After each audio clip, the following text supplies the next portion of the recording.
Hi అండి అందరికీ welcome back to our channel Madhu educational hub. Friends, ఈ వీడియోలో ఏపీ టెట్ 2024 సైకాలజీ మార్క్ టెస్ట్కి అయితే చూద్దాము. ఇక్కడ ఇచ్చినటువంటి క్వశ్చన్స్ ఏ ఏరియా నుంచి వచ్చాయో మీరు ఒకసారి చూసినట్లయితే మీకు ఒక ఐడియా అయితే వస్తుంది. సో ఈ ప్రశ్నలకి ఆన్సర్ చేయడం కూడా అంత ఈజీ కాదు. సో ఇందులో మీరు ఎన్ని ఆన్సర్ చేయగలుగుతారో ఒకసారి చూసుకోండి. ఎక్కడ మీరు బ్యాక్ ఉన్నారో వాటి మీద కాన్సన్ట్రేట్ చేస్తే మీరు 30కి 30 తెచ్చుకోవడానికి పాసిబిలిటీ అయితే ఉంటుంది. సో వీడియోని ఎండ్ వరకు చూడండి. వీడియో కనుక మీకు నచ్చితే తప్పకుండా లైక్ చేయండి, షేర్ చేయండి, సబ్స్క్రైబ్ చేయండి. ఫస్ట్ క్వశ్చన్, ఉపాధ్యాయులు ఉన్నత అంచనాలతో విద్యార్థుల పనితీరు మెరుగుపరచడాన్ని ఇలా అంటారు. ఉపాధ్యాయులు ఉన్నత అంచనాలతో విద్యార్థుల పనితీరును మెరుగుపరచడాన్ని ఆప్షన్ 3 పిగ్మేలియన్ ఫలితం అని పిలుస్తారు. నెక్స్ట్ 1, ఈ క్రింది వానిలో అభ్యసన లక్షణం కానిది. ఫ్రెండ్స్, ఇందులో అభ్యసన లక్షణం కానిది ఆప్షన్ 4 అభ్యసనం సంకుచితమైనది అనేది అభ్యసన లక్షణం కాదు. అభ్యసనం అనేది నిరంతర ప్రక్రియ, గతిశీలమైనది మరియు లక్ష్యాత్మకమైనది. నెక్స్ట్ 1, ఇవాన్ పావ్లోవ్ సిద్ధాంతం ఏది? ఇవాన్ పావ్లోవ్ ప్రతిపాదించిన సిద్ధాంతం ఆప్షన్ 1 శాస్త్రీయ నిబంధన సిద్ధాంతం. నెక్స్ట్ 1, సామాజికీకరణానికి సంబంధం లేనిది. సామాజికీకరణానికి సంబంధం లేనిది ఆప్షన్ 4 ఆరోగ్య సూత్రాలను పాటించడం, సంప్రదాయాలు నేర్చుకోవడం, ఆచారాలు పాటించడం, సహకార స్వభావం అలవర్చుకోవడం. ఇవన్నీ కూడా సామాజికీకరణానికి సంబంధించిన అంశాలు. నెక్స్ట్ 1, సిపియు అనగా? సిపియు అంటే central processing unit. Option 1 correct answer. Next 1, వ్యక్తిలో స్త్రీ పురుష పాత్రోచిత లక్షణాల వికాసానికి సంబంధించినది. వ్యక్తిలో స్త్రీ పురుష పాత్రోచిత లక్షణాల వికాసానికి సంబంధించినది ఆప్షన్ 2 కౌమార వికాసం. నెక్స్ట్ 1, స్కీమాటా అనగా? స్కీమాటా అంటే ఆప్షన్ 1 సంజ్ఞానాత్మక నిర్మాణాలు. నెక్స్ట్ 1, థారండైక్ ప్రకారం చిత్రాలను మాటలను అర్థం చేసుకొని చెప్పడానికి అవసరమయ్యే శక్తి ఏది?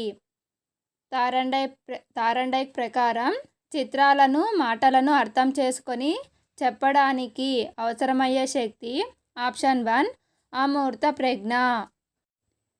నెక్స్ట్ 1, ఈ పరిశోధన వలన ఒక చరరాశి ప్రవర్తనను తీసుకొని రెండవ రాశి ప్రవర్తన అంచనా వేయవచ్చు. ఆన్సర్ ఆప్షన్ 2 సహసంబంధ పరిశోధన. నెక్స్ట్ 1, క్రింది వానిలో జీవ సంబంధ వైయక్తిక భేదం కానిది. ఇందులో జీవ సంబంధ వైయక్తిక భేదం కానిది ఆప్షన్ 1 జ్ఞానేంద్రియాలు.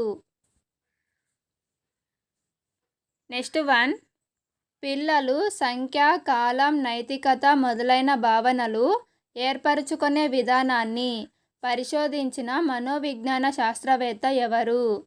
ఆన్సర్ ఆప్షన్ 2 జీన్ పియాజే.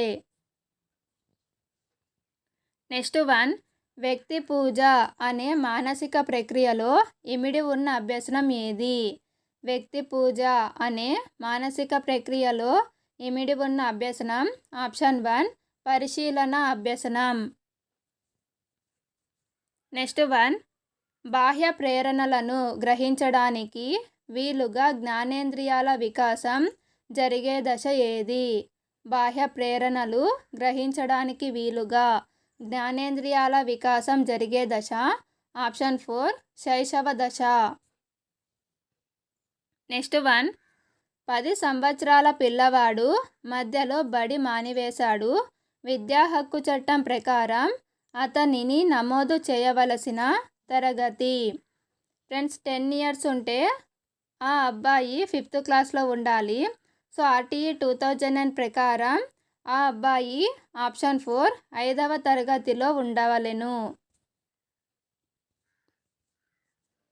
నెక్స్ట్ 1 3 లేదా 4 సంవత్సరాల వయసు గల పిల్లలు ఆడే ఆట ఏది? 3 లేదా 4 సంవత్సరాల వయసు గల పిల్లలు ఆడే ఆట ఆప్షన్ 2 సంసర్గ క్రీడ. నెక్స్ట్ 1 ఉపాధ్యాయుల్లో విద్యార్థులకి నచ్చే లక్షణం. ఉపాధ్యాయులలో విద్యార్థులకి నచ్చే లక్షణము ఆప్షన్ 3 స్నేహభావం. నెక్స్ట్ 1 చర్యాత్మక పరిశోధన భావనను ప్రస్తావించిన శాస్త్రవేత్త ఎవరు? చర్యాత్మక పరిశోధన అనే భావనను ప్రస్తావించినది ఆప్షన్ 1 స్టీఫెన్ కోరే. నెక్స్ట్ 1 సాంఘిక అభ్యసనం ఒక ప్రక్రియ అని భావించిన మనోవిజ్ఞాన శాస్త్రవేత్త ఎవరు?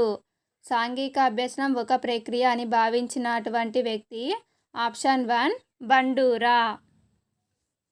నెక్స్ట్ 1 భారత ప్రభుత్వం పోక్సో యాక్టును ప్రవేశపెట్టిన సంవత్సరం. Answer option 3 2012. నెక్స్ట్ 1 బాల్యంలో పిల్లల మనస్సు ఏమీ రాయని నల్లబల్ల లాంటిది అని ప్రస్తావించినది ఎవరు? Answer option 1 John Locke. Next 1 పర్యావలోచనాన్ని ఒక సాధనంగా ఉపయోగించుకునే పరిశోధనా పద్ధతి ఏది? పర్యావలోచనాన్ని ఒక సాధనంగా ఉపయోగించుకునే పరిశోధనా పద్ధతి ఆప్షన్ 4 చర్యాత్మక పద్ధతి. నెక్స్ట్ 1 సృజనాత్మక ఆలోచనలకు ప్రాధాన్యం ఇచ్చే అభ్యసన సిద్ధాంతం ఏది? సృజనాత్మక ఆలోచనలకు ప్రాధాన్యత ఇచ్చే అభ్యసన సిద్ధాంతం ఆప్షన్ 3 అంతర్దృష్టి అభ్యసనం. నెక్స్ట్ 1 NEP 2020 యొక్క చైర్పర్సన్ ఎవరు? ఆన్సర్ ఆప్షన్ 1 డాక్టర్ కె కస్తూరి రంగన్. నెక్స్ట్ 1 క్రింది వాటిలో ICT టూల్ కానిది. ఫ్రెండ్స్ ఇక్కడ యూట్యూబ్, వీడియో క్లిప్పింగ్స్, DVD ఈ 3 కూడా ICT టూల్స్. ఇందులో ఆప్షన్ 4 చార్ట్ అనేది ICT టూల్ కాదు. నెక్స్ట్ 1 క్రింది వానిలో ఏ బోధనా పద్ధతి ప్రాథమిక స్థాయి విద్యార్థులకు సరికాదు? ఆన్సర్ ఆప్షన్ 3 ఉపన్యాస పద్ధతి. Next 1 A mind that found it self అనే గ్రంథాన్ని రాసినది ఎవరు? Answer option 2 Clifford bears. Next 1 ఈ క్రోమోజోమ్ జత వల్ల శిశువు లింగం నిర్ణయం అవుతుంది. ఆన్సర్ ఆప్షన్ 4 23వ క్రోమోజోమ్ జత వలన శిశువు లింగం అనేది నిర్ధారించబడుతుంది. నెక్స్ట్ 1 క్రింది వానిలో క్లినికల్ పద్ధతి ఏది? క్లినికల్ పద్ధతి అని పిలువబడేది ఆప్షన్ 4 వ్యక్తి అధ్యయన పద్ధతి. కేస్ స్టడీ మెథడ్నే క్లినికల్ మెథడ్ అని పిలుస్తారు. నెక్స్ట్ 1 గార్డినర్ ప్రకారం బహుళ ప్రజ్ఞల సంఖ్య. Answer option 1 8. నెక్స్ట్ 1 తేజ ఎటువంటి శిక్షణ లేకుండా చక్కగా పాటలు పాడుతోంది. దీనికి కారణం? ఆన్సర్ ఆప్షన్ 3 సహజ సామర్థ్యం. ఫ్రెండ్స్ వీడియో కనుక మీకు నచ్చినట్లయితే తప్పకుండా లైక్ చేయండి, షేర్ చేయండి, సబ్స్క్రైబ్ చేయండి. Thank you for watching.